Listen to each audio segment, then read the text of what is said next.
The sun had barely begun its descent when Officer Liam Parker's voice cut through the air like a whip. "Step out of the car. Now."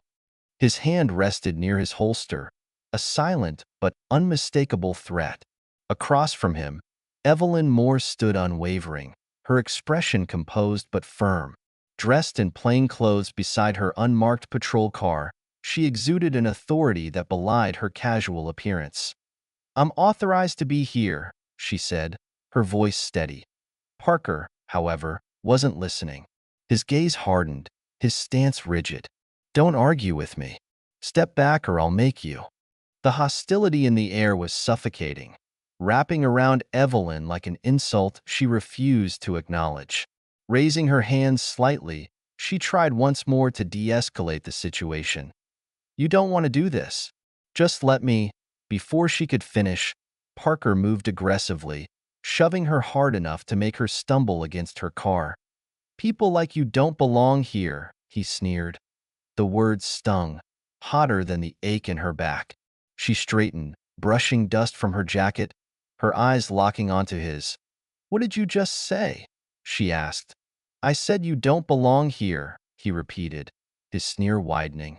"Now leave before I have to call backup." His arrogance was as thick as the tension in the air.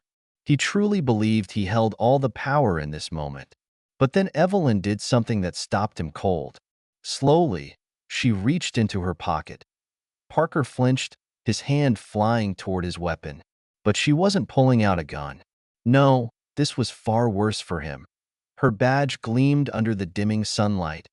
Chief of Police Parker's face went pale, his confidence evaporating like mist under a harsh sun.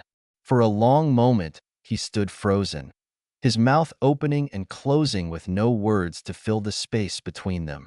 He had just assaulted his superior officer. Evelyn stepped closer, her voice low but razor-sharp.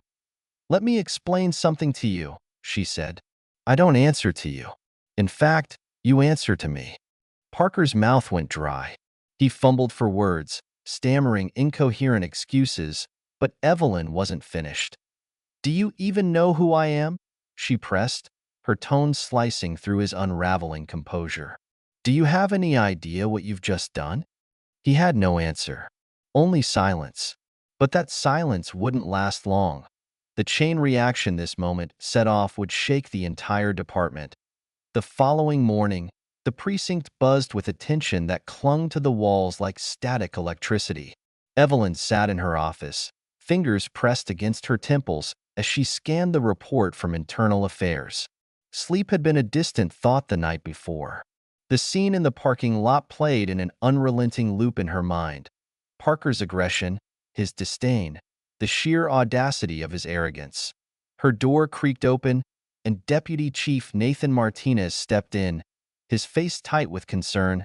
"Chief," he said cautiously, "we've got a situation brewing. Parker knows what's coming. He's already talking to some of the officers, trying to rally support." Evelyn leaned back in her chair, arms crossing over her chest. "Support for what?" "He violated protocol, assaulted a superior officer. There's no defense for that." Nathan sighed. "It's not about defense. It's about loyalty. Some of the old guard, they don't see you as one of them. They're going to frame this as you being too harsh, too political." A humorless smirk tugged at the corner of Evelyn's lips. "Too harsh? If I were a man, they'd be falling over themselves to condemn him." She exhaled, shaking her head. "This isn't about loyalty, Nathan. It's about fear. Fear of change." Nathan nodded but didn't argue. He knew she was right. "The review panel meets in 3 days," he reminded her. "Do you want me to take the lead on this?" Evelyn shook her head. "No, this is mine to handle." She leveled her gaze. "Parker needs to understand that actions have consequences, not just for him, but for everyone who thinks they can operate above the rules." In the locker room, Parker paced like a caged animal, his frustration radiating off him in waves. A few officers loitered nearby, uneasy but not outright dismissive. "You're blowing this out of proportion," Officer Ben Harver said, leaning against a bench. "You didn't know she was the chief?" That's not the point, Parker snapped. She wants to make an example out of me. Do you have any idea what this will do to my career? My pension? Ben shrugged. Maybe just apologize. Say it was a misunderstanding. That usually works. Parker stopped pacing, turning to Ben with fire in his eyes. You think this is about an apology? She wants to humiliate me. He clenched his fists. I'm not going to let her win. Evelyn sat in her office, rewatching the footage from the parking lot. Every aggressive motion, every dismissive sneer. It was all there, clear as day. But what haunted her most was the look in Parker's eyes. Not caution, not respect. Disdain. A knock at her door pulled her from her thoughts. Nathan again, looking graver than before. Chief, he began. Parker's filing a grievance. He's claiming you're targeting him because of, he hesitated. Because of what? Evelyn pressed. Nathan exhaled. Because of race. Evelyn raised an eyebrow. He's pulling that card? Nathan nodded. It's desperate, but it might stick with some of the guys who already don't like how you're running things.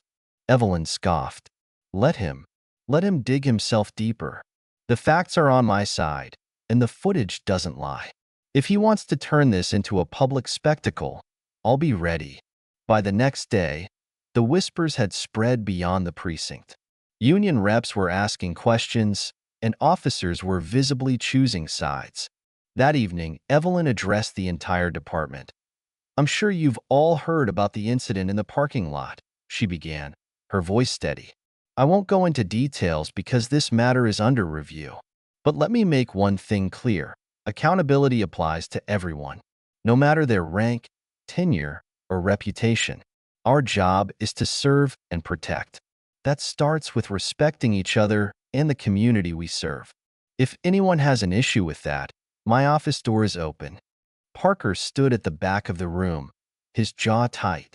Ben approached him afterward, his voice quieter than before. She's not backing down, Parker. Maybe you should. Parker's eyes darkened. No, she wants to humiliate me. I won't let her win. But Parker didn't realize that Evelyn wasn't trying to humiliate him. She was exposing a culture that had allowed men like him to operate unchecked. And as the days passed, she saw just how deep the rot went. The review panel convened in a tense, crowded room. Parker sat with his union rep, spinning half-truths and excuses. But Evelyn didn't waver. She presented the footage, the reports, the testimonials from officers who had seen Parker's behavior firsthand. This isn't about me or you, she said, her voice cutting through the room like a scalpel. This is about what kind of department we want to be. Do we uphold our values, or do we protect those who tarnish them? The silence that followed was deafening, and though the battle was far from over, Evelyn knew one thing for certain. The truth was out, and the path forward was finally within reach.